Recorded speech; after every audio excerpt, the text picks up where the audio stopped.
आदाब, नमस्कार। The red mic में आपका स्वागत है। मैं हूं Saurabh Shukla. State of global air ने एक स्टडी की है जिसके मुताबिक 2023 में एयर पोल्यूशन की वजह से भारत में 20 लाख लोगों की मौत हुई, जिसमें सबसे ज़्यादा मौतें दिल्ली एनसीआर में हुई। केंद्र सरकार ने संसद में कहा कि उनके पास ऐसा कोई डेटा नहीं है जिससे ये कह दें कि जो मौतें हुई हैं वो सिर्फ और सिर्फ प्रदूषण की वजह से हुई हैं। जाहिर सी बात है, प्रदूषण कोई बीमारी तो होती नहीं, लेकिन प्रदूषण की वजह से लंग प्रॉब्लम होती है। जिनको हार्ट डिजीजेस हैं, जिनको पहले से अस्थमा है, उनको समस्याएं होती हैं और लोगों को ब्रेन हैमरेज, कार्डियक अरेस्ट, हर रोज़ मौतें हो रही हैं। हमारे साथ डॉक्टर अजीत जैन हैं, जो एक सरकारी डॉक्टर हैं। दिल्ली के Rajiv Gandhi super speciality hospital में राष्ट्रपति द्वारा अवार्ड से भी सम्मानित हैं, और वो लोग हैं जिन्होंने अपना जीवन कभी प्राइवेट हॉस्पिटल में काम नहीं किया, डिसाइड किया कि हम सरकारी हॉस्पिटल में काम करेंगे और मरीजों का इलाज करेंगे। सर, बहुत शुक्रिया आपने हमसे बात करने के लिए। सर, हमने अस्पताल में भी बात की लोगों से, और इस वक्त पल्मोनोलॉजी डिपार्टमेंट है, जो फेफड़े से संबंधित विभाग है, वहाँ पर खड़े होने की जगह नहीं है, इतनी भीड़ है। क्या हालात हैं अस्पतालों में इस वक्त, वो बताएं पहले दर्शकों को। एक बिल्कुल अगर नॉर्मल बात करें, जैसे आपने कहा कि Delhi is the global capital of worst possible AQI, तो ये जो AQI है जो ख़राब होता है, जैसे जैसे ख़राब होता जाता है, रेस्पिरेटरी, कार्डियक, स्ट्रोक, इन पेशेंट्स की संख्या हमारे यहाँ बढ़ना शुरू हो जाती है। ये AQI जितना ख़राब होता जाएगा उतना ही नंबर बढ़ता जाएगा। और जैसा आपने बोला कि AQI दिल्ली में अभी बिल्कुल सीवियर स्टेज में है, तो हमारे यहाँ पर भी number of patient peak stage में है। यूजुअली नवंबर दिसंबर महीने में ये रहता है। तो इस वक्त लगभग रूटीन से हमारे यहाँ दुगने से ढाई गुने तक पेशेंट रेस्पिरेटरी डिजीज़ के हैं, उसी तरीके से कार्डियक के भी बढ़े हैं। ऑल्दो हमारे यहाँ न्यूरोलॉजी और न्यूरोसर्जरी नहीं है, बट स्ट्रोक के पेशेंट भी बढ़ जाते हैं। तो ये वाकई जो आप कह रहे हैं कि number of deaths directly not related to pollution, जैसा आपने बोला कि ये कोई बीमारी तो है नहीं, पॉल्यूशन इज़ एट्रीब्यूटेबल कॉज, जिसके कारण respiratory failure, cardiac failure, MI, stroke, ये सब बढ़ते हैं। और ये एक एट्रीब्यूटेबल कॉज है जो नंबर ऑफ डेथ्स में बढ़ा देता है। जैसा आपने बोला कि नंबर एक बहुत बड़ा है ग्लोबली इससे डेथ का। अगर मैं दिल्ली की बात करूं तो दिल्ली में पिछले कुछ सालों का देखें तो लगभग 15-16% टोटल डेथ्स का because of AQI, not exactly directly because of AQI, but AQI is attributable to those deaths. So अगर टोटल डेथ का 15% सिर्फ एक चीज़ से हो रहा है तो ये एक बहुत बड़ा फिगर है। सर, जब आप खुद कार्डियक सर्जन हैं, तो अभी हाल फिलहाल में जो दिल के मरीज़ हैं उनमें उनकी संख्या बढ़ती है। क्या होता है उन्हें? अचानक पोल्यूशन जब होता है, AQI बढ़ जाता है, हवा जहरीली हो जाती है, किस तरीके से आपके दिल पे इम्पैक्ट करती है? जैसे AQI को थोड़ा सा अगर मैं डिफ़ाइन करूँ तो AQI एक पॉल्यूटेंट्स का मेज़र है, जिसमें जो सबसे इम्पॉर्टेंट पार्टिकल्स है पार्टिकुलेट मैटर में, जिनको हम 2.5 PM का बोलते हैं, मतलब 2.5 माइक्रोमीटर्स, उस साइज़ के जो पार्टिकल होते हैं, मतलब इसको डिफ़ाइन करने के लिए बताऊं तो हमारा एक बाल है, उस बाल की विड्थ का 30वां हिस्सा बोलिएगा, ये इतना छोटा पार्टिकल होता है। तो जब हम सांस लेते हैं ये अंदर जाता है, और ये इतना छोटा है कि ये एकदम डीप फेफड़ों के अंदर जाके ब्लड के सर्कुलेशन में चला जाता है। जब ये पार्टिकल अंदर जाते हैं तो हमारे रेस्पिरेटरी सिस्टम के अंदर इन्फ्लेमेशन करते हैं, मतलब म्यूकोसा की सूजन करते हैं। सूजन करने से जो रेस्पिरेशन का पैसेज है, रास्ता है, वो सिकुड़ जाता है, छोटा हो जाता है। छोटा होने के कारण इरिटेशन होती है, खांसी होती है, ब्रीथलेसनेस होती है, चेस्ट में कंजेशन होता है। तो जो हार्ट के पेशेंट है, उनके हार्ट को ब्लड पंप करना होता है, राइट वेंट्रिकल को फेफड़ों में और लेफ़्ट वेंट्रिकल को पूरी बॉडी में। जब ये फेफड़ों के अंदर सूजन आती है, उसका प्रेशर बढ़ जाता है, तो हार्ट को उसके लिए बहुत ज़्यादा काम करना पड़ता है, ब्लड को प्रेशराइज करके और उसमें फ़्लो के लिए, ऑक्सीजनेशन के लिए। तो ये जो कॉम्प्रोमाइज्ड हार्ट हैं, जो पहले से हार्ट अटैक हो रखा है, कार्डियोमायोपैथीज़ है, जिनको हार्ट का एलिमेंट पहले से उनके हार्ट पे लोड बढ़ने से वो हार्ट फेलियर में जाते हैं।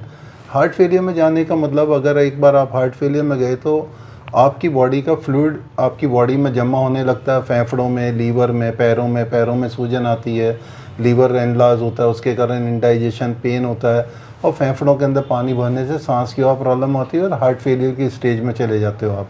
तो अल्टीमेटली आपको फिर CCU में, ICU में भर्ती होना पड़ता है। So how does this AQI affect this cardiac patient? This is the basic mechanism जिसके थ्रू वो हार्ट के पेशेंट को अफेक्ट करता है।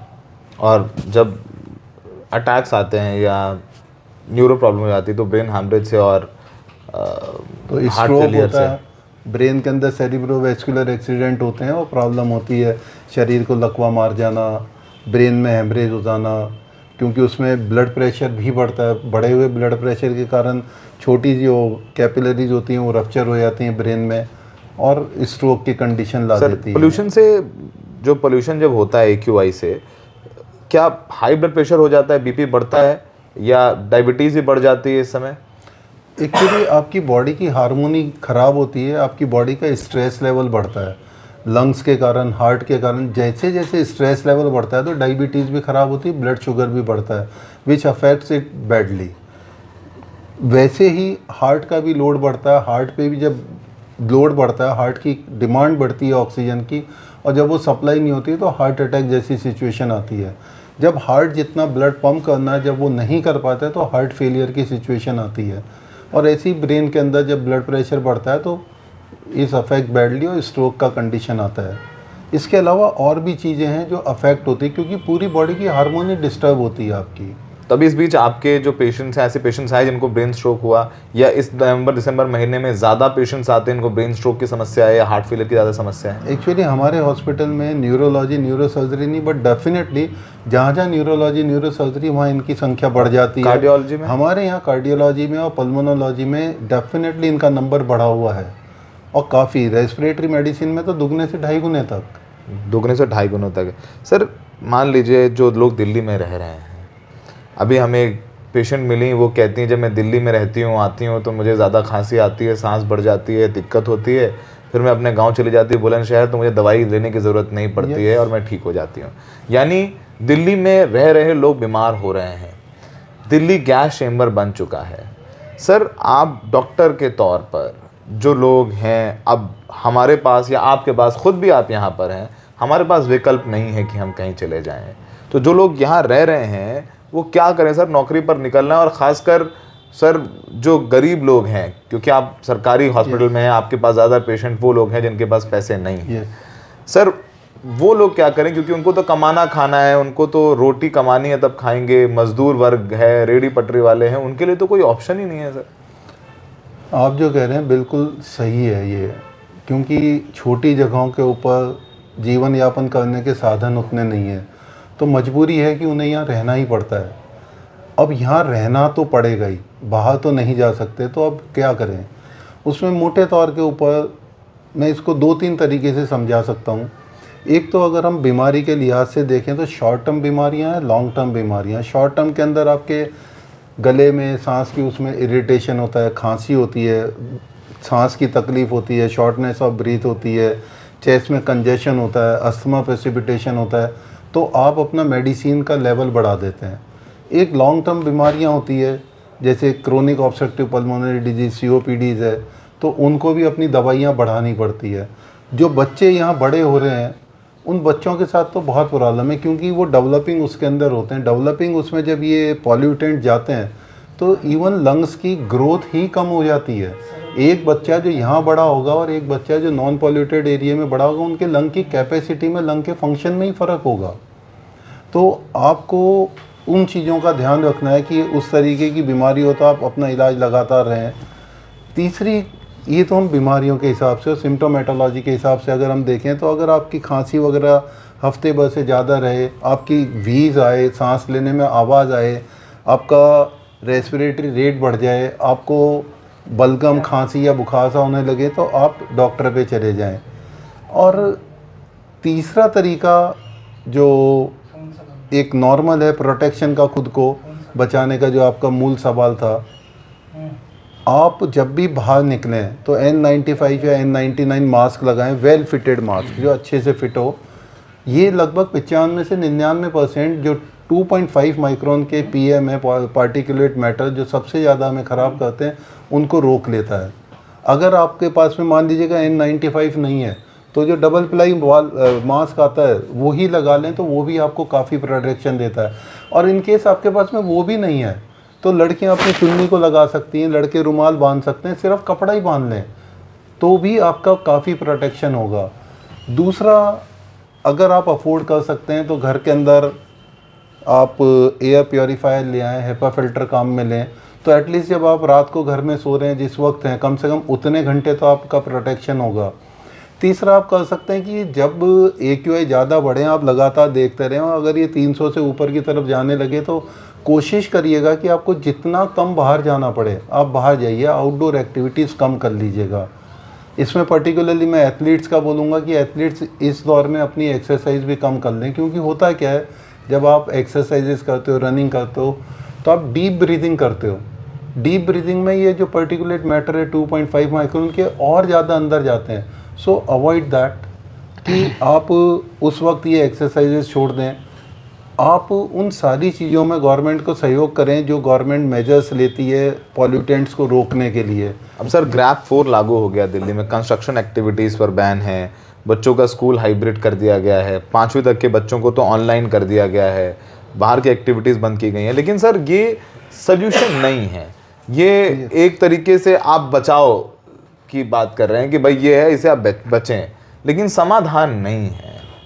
हाँ, ये समाधान तो नहीं है, बट इस शहर के अंदर जैसे मैं बता रहा था कि पर्टिकुलेट मैटर्स 2.5 के या 10 माइक्रोन के जो होते हैं, 2.5 के जो पर्टिकुलेट मैटर्स हैं वो पर्टिकुलरली निकलते हैं कंबशन से।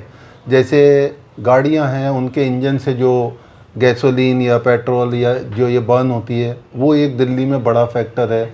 दूसरा, जहाँ भी आपकी ऐसी एक्टिविटी है जहाँ पे कंबशन होता है, जैसे ईंट के भट्टे हैं इंडस्ट्री में, या जहाँ पे चिमनियाँ लगी हुई है वो, इवन घर में जहाँ पे कोयला लकड़ी जलाते हैं वो, इवन अगर पॉल्यूशन ज़्यादा है तो आप अगरबत्ती वगैरह भी अपने घर में ना जलाएं, धूप वगैरह, तो आप यूं करके सहयोग दे सकते हैं। कचरा बाहर ना जलाएं, कभी कोई जला रहा हो तो उसको रोकें। ये जो पराली का टाइम आएगा ये जलाना है, ये रोकें।